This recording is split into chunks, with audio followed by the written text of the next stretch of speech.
Warning: viewer discretion is advised. He drops down from the ceiling above, breathless and scared. He tries to bang the door open, but needs a 4-digit code.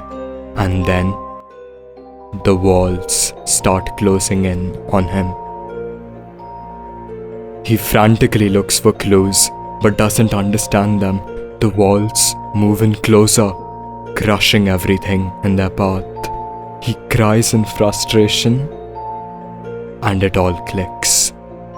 He frantically fills the numbers in as the walls are a few inches away. The lock clicks open, but the door remains closed, and he realizes he was never meant to leave. He screams in fear as the walls blot out the light from his eyes forever. 3 days earlier, Zoe is in a physics lecture. She knows the answer to a question but is too afraid to speak up. The professor tells her to try something scary in that summer and gifts her a puzzle box, which many others receive. She solves it and finds an invitation to Minos's escape room with a $10,000 prize. Amanda arrives at the escape house and has her phone taken away. Inside, she meets Zoe, Mike, Danny, and the others. A lady behind a frosted glass window tells them to wait. Ben gets bored and turns to leave when the doorknob falls off and turns into an oven dial, and they realize the game's already begun. The whole room turns into an oven. Everyone is impressed by how realistic it is until it gets hot. A little too hot. They all start looking for clues but can't find any. It gets hotter and hotter. They try and ask the lady behind the window for a hint, but the lady keeps telling them to wait. Ben panics and forces the fire extinguisher from the wall, but it's a fake. Zoe, however, finds a key and they quickly unlock the glass door, only to find a mannequin inside. Suddenly, the glass closes and giant fans start to blow, blazing hot air into the room, cooking them alive. They scream in panic when Zoe finds another clue and an escape hatch opens, but it shuts in their faces, and they realize it needs at least 3 of them to keep it open. Jason crawls in first, but the exit is blocked by a grate. Mike rushes in with a screwdriver he finds, and they both escape into the hatch. The rest of them use glasses of water to hold their places when a fire bursts open from the ceiling, moving down upon them. They run into the hatch, barely escaping the explosion. The lights come on and they find themselves in a log cabin. They go out and find the temperature is below 30 degrees Fahrenheit and falling fast. While hunting for clues, Jason finds a locked door, and Ben accidentally stumbles upon a fishing hole, and the water churns below, dark and deadly. Using a pole, they find out it goes all the way down to at least 60 feet. Zoe finds a magnet and uses it to drag up a solid chunk of ice covered in iron, but the metal key is frozen inside. Ben throws them his lighter and Danny goes to get it. He bangs on the ice desperately, but the current pulls him away. The others try to rescue him, but he drowns into the water's dark embrace. Realizing that this is no game, they decide to melt it with their body heat. More fans open, sending the temperatures plummeting way below zero. Barely alive, they try and open the door, but the key doesn't work. They break down in misery. Just then, a door opposite opens and they race across with the ice cracking and falling across their feet, and they make it just in time. The next room has an upside-down pool table. Jason once again finds a door with no knob, and they start looking for something that can open the door when a phone rings and tells them to watch their step.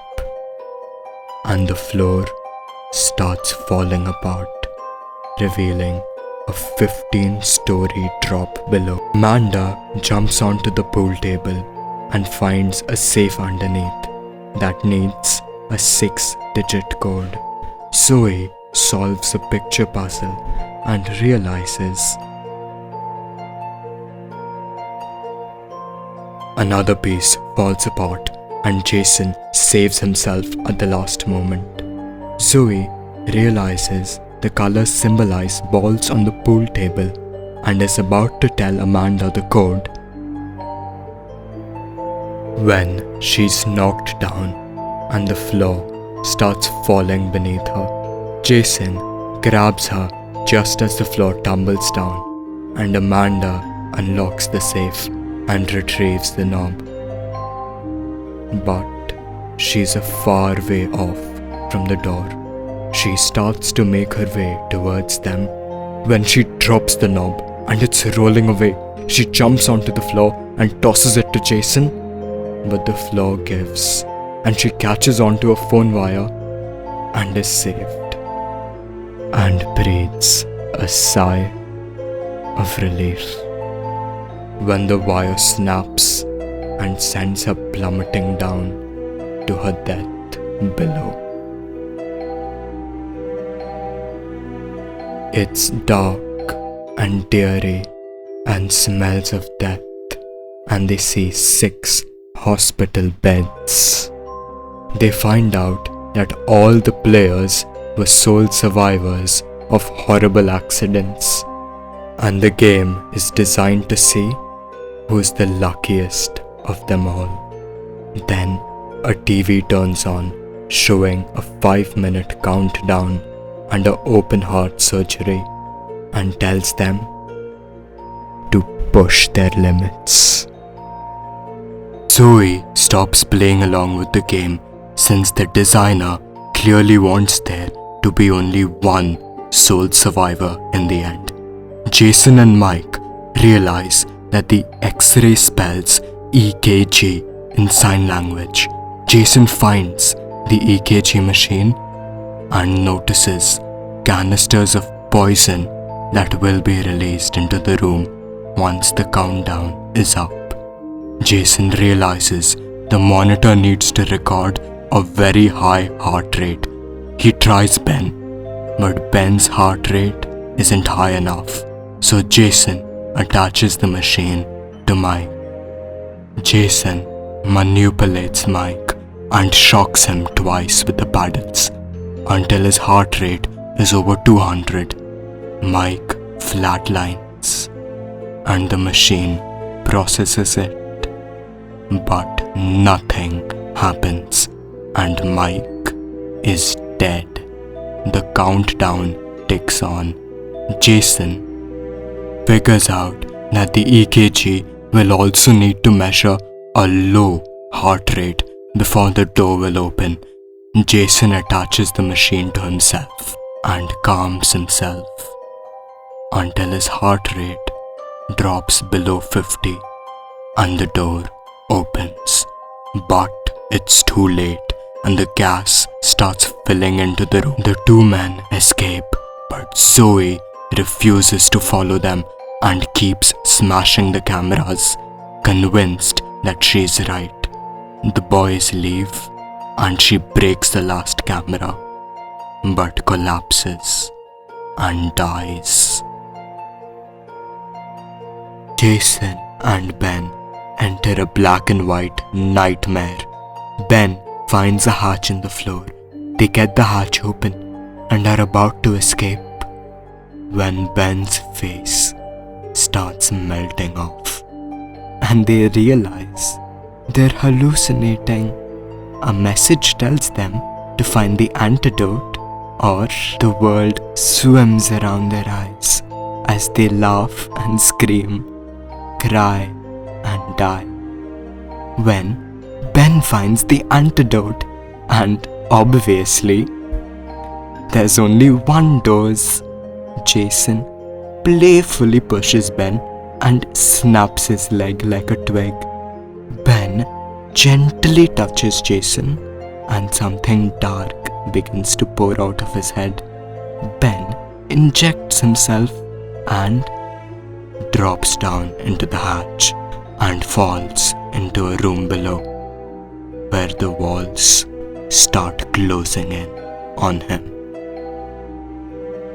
Two workers in hazmat suits enter the fourth room, where they're ordered to clear the bodies. They joke around at how stupid that girl was, and then notice a breathing tube hanging from the ceiling. Zoe attacks them from behind and steals their gun and exits the room. The walls smash together and a sharp rod pierces Ben's leg. He cries and just lets go, but falls just at the right spot and is out into the room below.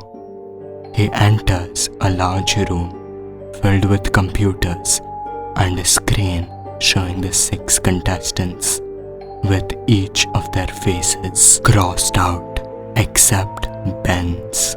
A man greets him and offers him a smoke for being the ultimate survivor. He tells him that this game was designed to entertain a select group of the rich and powerful. Ben asks him if he can leave since he won the game, and the designer says yes, and then starts to strangle him with a piano wire.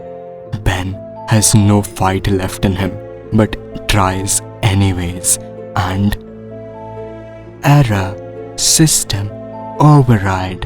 The designer looks up and sees the list of the 6 original contestants changes and includes him too. Then Zoe shoots him dead.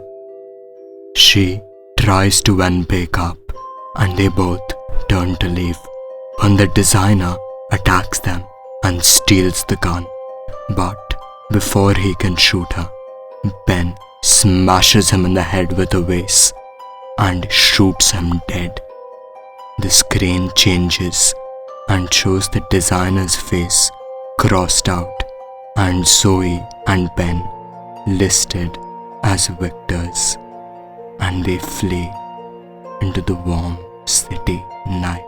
When Ben is at the hospital, Zoe brings the police to the house, but they find no evidence of it being anything more than an abandoned, broken down building. She tells them that Ben will stand up for her, but they tell her that he's already under arrest for having at least 3 illegal drugs in his system. 6 months later, Zoe and Ben meet up at a cafe as they hear kids playing next to them under the cool blue skies and the lemon yellow sun. Ben has moved on and is living a much better life, but Zoe still hasn't given up on finding the organization. Ben doesn't want to be a part of it, but Zoe shows him the fake news articles covering up their friend's death and tells him it's never gonna stop. How would he feel if one of those innocent kids was next? And Ben agrees. Using the Minus's logo, they find the headquarters in New York City and plan to end it once and for all. Our plane is on fire and the pilots are locked out. The flight attendants are frantically searching for clues to enter the cockpit. They get inside, but it's too late. And suddenly, two faces appear and fill the screen, and the plane is actually suspended in a warehouse. The attendant gets off and reports the probability of survival is just 4%. The boss is not pleased. He tells them it has to be more survivable, cause it's no fun if she just dies. They have the flight details and he tells them to prepare for round 2.